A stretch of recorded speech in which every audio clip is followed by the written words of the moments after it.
How to share your location in Line. In this video, I'll show you how to share your location in the Line app, a quick and helpful feature when you are meeting friends or want someone to know exactly where you are.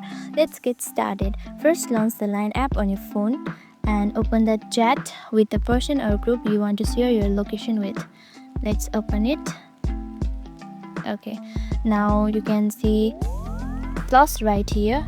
Okay, tap on it and you can see location right here. Tap on location.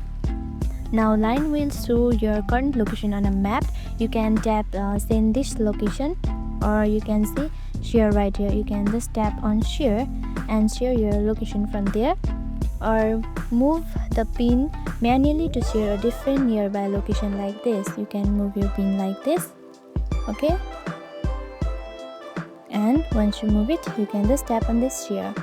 Your location will be sent directly into the chat and your friend can tap on it to view it on your map or directions.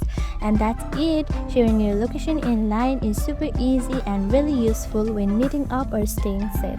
If you found this helpful, don't forget to like, subscribe and tap the notification bell for more quick tips and tutorials. Thanks for watching.